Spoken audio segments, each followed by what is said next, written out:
Bonjour à toutes et à tous.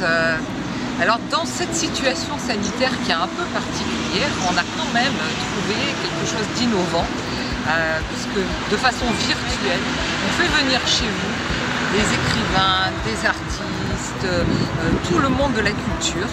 Et donc ça, c'est grâce à la direction des seniors et aux itinéraires de Frédéric Ovadia qui nous permettent justement d'entrer chez vous et de vous faire participer à ces échanges, et essayer de rompre votre solitude et de vous apporter un peu des étoiles dans les yeux et de vous aérer. En tout cas, prenez bien soin de vous et puis on va se donner rendez-vous régulièrement.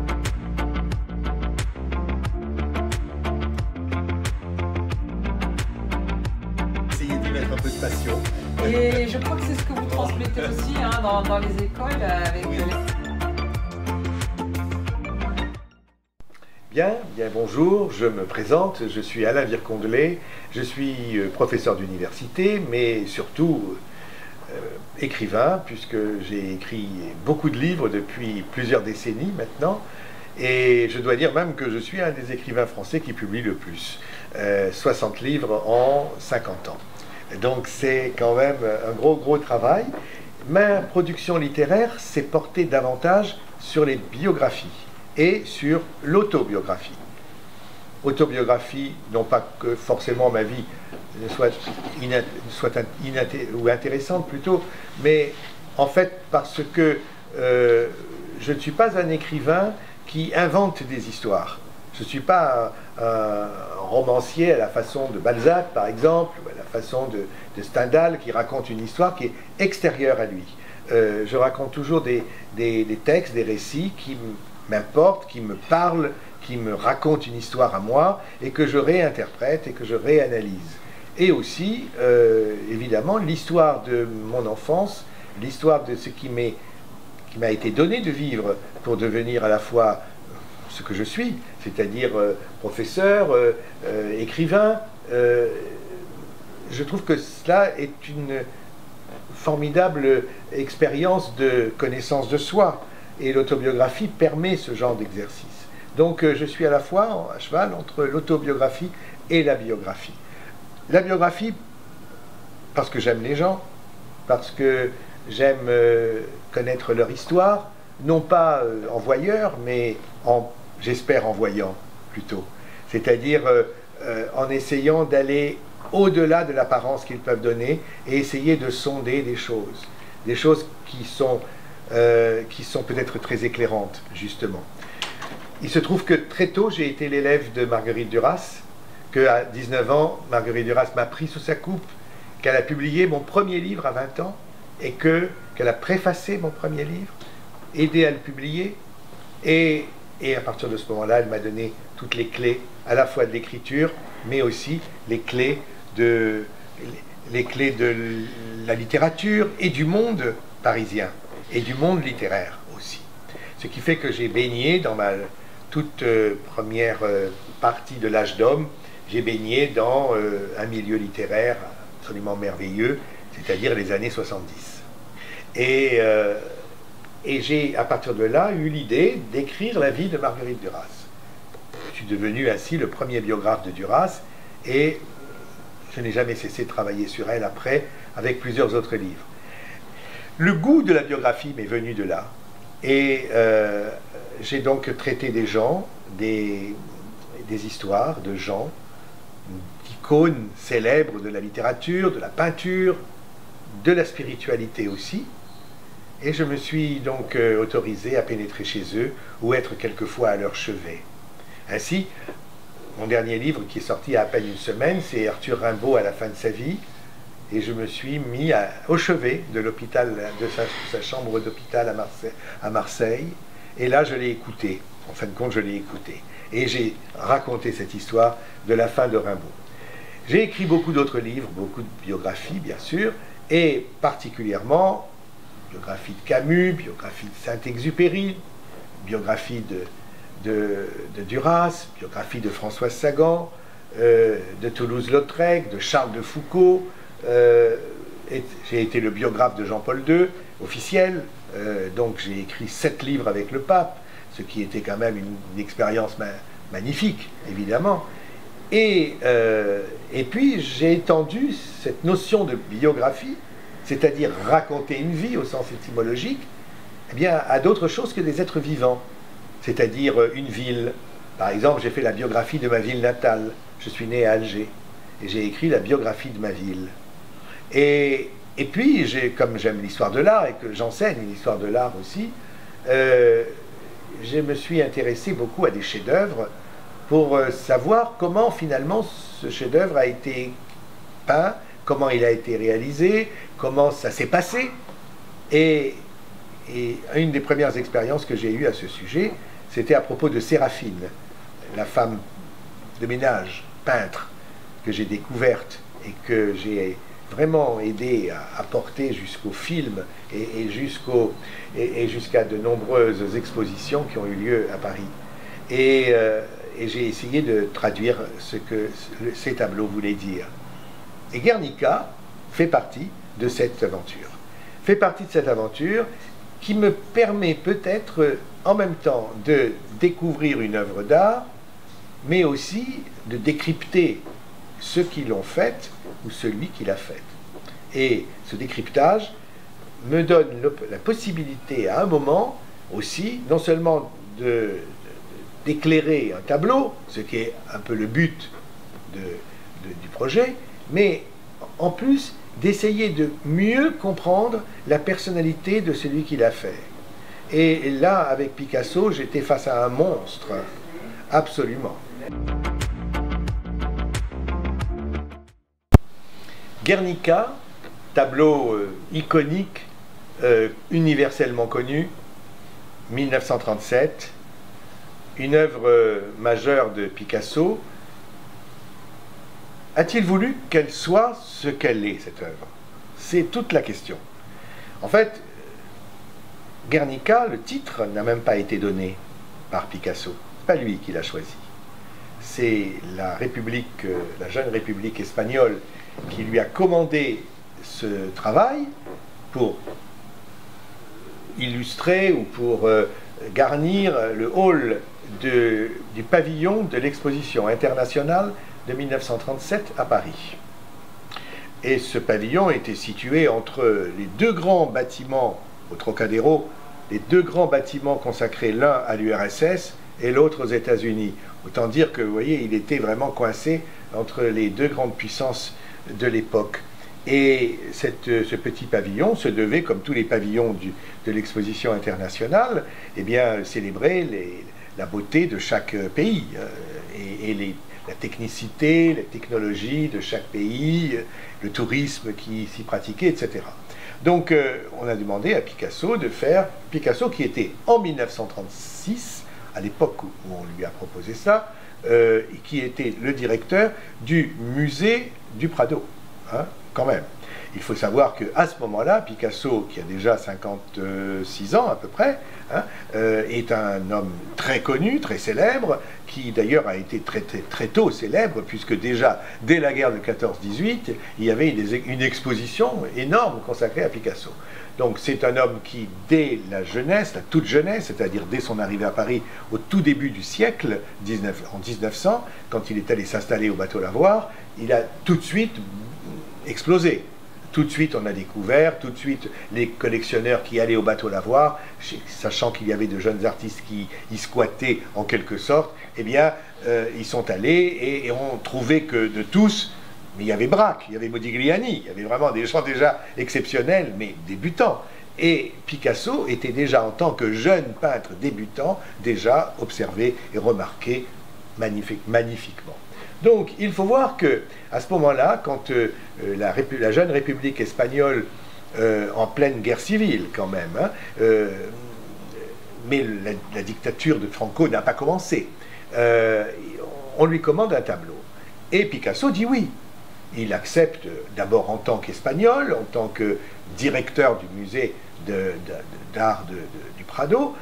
Bon, il accepte et il propose un sujet. Et il propose de faire le peintre et son modèle. Le peintre et son modèle. Donc c'était ça au départ. C'était peindre le peintre et son modèle. Le modèle étant, bien entendu, le modèle de l'époque de Picasso, c'est-à-dire non pas non pas Henriette, mais d'abord Dora Maar.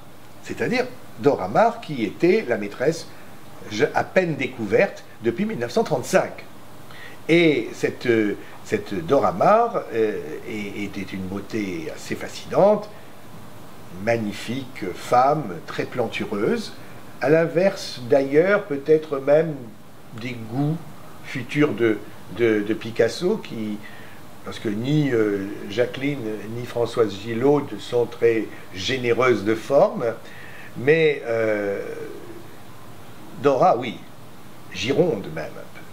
Et Dora était une intellectuelle. Première fois que Picasso aime une femme qui soit une intellectuelle.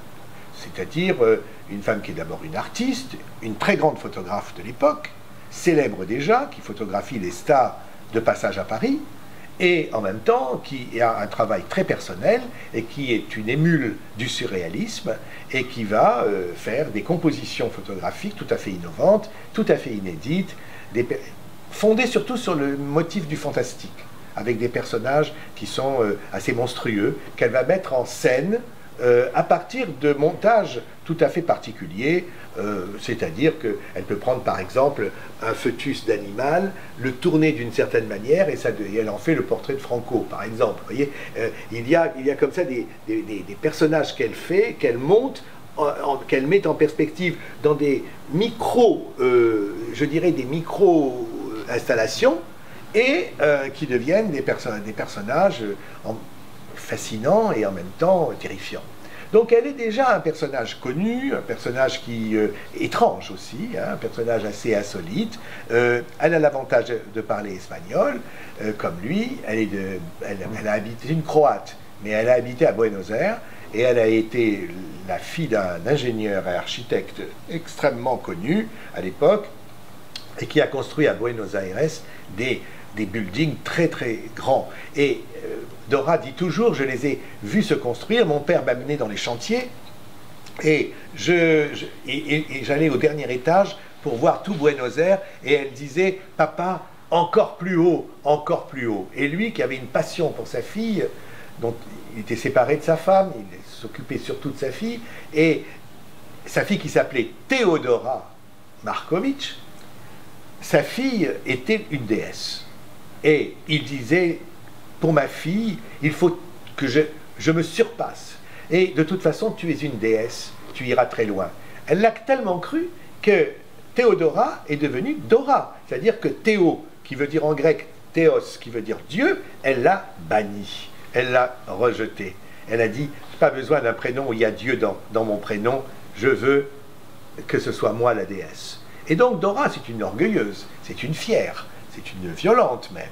De surcroît, quand elle connaît Picasso un an et demi avant Guernica, elle est la maîtresse de Georges Bataille. Or, Georges Bataille est un très grand poète, écrivain surréaliste, surtout attaché à une écriture érotique, et même voire assez, je dirais, spectaculairement érotique. C'est-à-dire qu'il fait des soirées échangistes, des soirées pornographiques, des dîners avec des filles qu'il invite à des banquets qui se mettent tout nus sur lesquels on déjeune, etc. Enfin bon, c'est un sadomasochiste également, et Dora vit dans ce milieu-là. Hein, donc c'est pas un perdreau de la dernière saison. Dora est un personnage qui déjà, elle a 30 ans, hein, c'est une vraie femme, et qui sait ce qu'elle fait, ce qu'elle veut, où elle veut aller, etc. Elle a une ambition, c'est de devenir déesse. Hein. Adorée Dora, disait Picasso. Hein. C'est mon adorée Dora. Hein. Et elle avait décidé de planifier cette liaison avec Picasso, même en étant la maîtresse de Bataille. Et donc elle a décidé d'être sa maîtresse. Et un jour, elle arrive de Mago, elle ne le connaît pas, elle le connaît de nom, bien sûr. Elle sait que Picasso rencontre ses amis toujours après l'atelier vers 18h au De Mago, à Saint-Germain-des-Prés. Elle y va. Il est entouré de sa cour, bien évidemment, et dont Éluard, qui est le pourvoyeur des femmes de Picasso. Hein, elle y va, elle est très habillée en noir, avec des grandes lèvres rouges, elle a des gants longs, qui sont à la façon de la mode Dior un peu, hein, des grands longs, des grands gants de satin noir. Elle les dépose à la table où elle s'installe alors qu'elle n'y est pas invitée. Elle dépose ça, on la regarde un peu estomaquée quand même. Elle prend son temps, Picasso lui dit, mais dis à Éluard qui est à côté, mais qui est cette femme? Et il lui dit, mais c'est Dora, Dora Maar. Et il dit, je la veux. Il dit, je la veux. Mais le problème, c'est qu'elle, elle avait dit déjà, je le veux, n'est-ce pas? Donc, elle prend son sac, elle l'ouvre, elle sort un couteau, elle sort sa main gauche, dont Bataille et Man Ray, le grand photographe avec lequel elle travaille, avait dit c'est une main qui est une main érotique, c'est une main faite pour aimer, et une main, je dirais presque pour onanisme. Et elle prend sa main délicieuse, qui est une toute petite main, on dirait, elle a des doigts, on dirait des petites dragées, elle pose sa main, elle ferme les yeux, elle prend son couteau, et elle plante sa main entre les phalanges ouvertes, et elle s'ensanglante la main. Et on est un peu estomaqué quand même, là aussi, on est un peu stupéfait. Et Picasso se lève, bouleversé, il prend le gant qu'il trempe dans le sang de sa main, et il va prendre ce gant comme une relique, qu'il va garder jusqu'à la fin de sa vie dans une vitrine. Il a sa petite vitrine de reliques, son petit reliquaire personnel, et il met le gant de Dora dans cette vitrine où il y a des souvenirs des personnes qu'il a connues, ou des détails de relations qu'il a eues avec d'autres personnes. Et donc, le lendemain, il la convoque en quelque sorte, elle y va, et elle devient sa maîtresse. Et donc, vous voyez, qu'est-ce qu'elle a voulu faire? Elle a voulu faire la corrida. Elle sait qu'il aime la corrida. Elle sait que c'est un très grand aficionado. Et qu'il veut, qu'il aime de la corrida, le sang, les couleurs vives, la mise en scène, la théâtralisation, le meurtre. D'abord, le meurtre. Parce que c'est un tueur, Picasso. Hein? Alors, elle a déjà instauré la corrida. Elle est entrée dans la corrida. Sauf que, généralement, Picasso, c'est le torero. Et là, il y en a un autre. Et donc, ces deux personnalités d'une grande puissance fantasmatique, d'une grande puissance créative, qui vont s'affronter dans une arène tragique. Et elle va lui trouver, à ce moment-là, il lui demande de trouver un atelier pour lui plus commode que celui qu'il a, et elle va lui trouver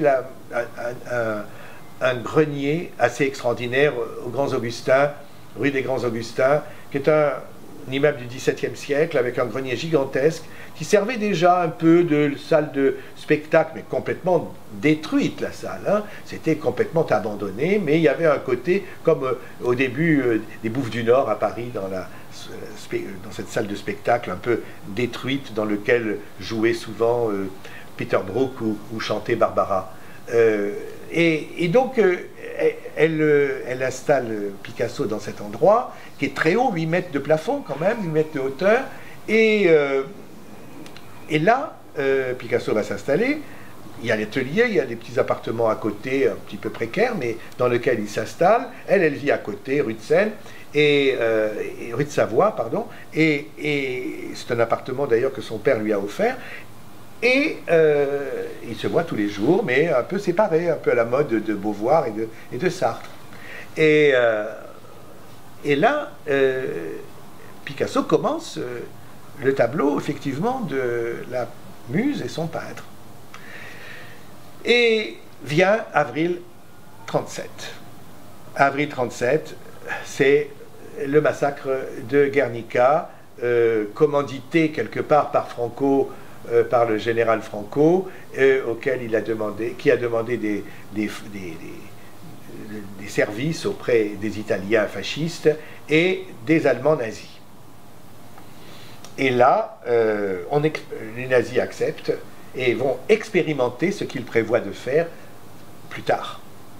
Et donc, c'est une séquence tout à fait expérimentale parce qu'en fin de compte, il n'y avait aucune raison qu'on détruise le village de Guernica, quoi qu'il y ait quand même 2 garnisons de républicains installés, mais enfin, ce n'était pas un lieu stratégique.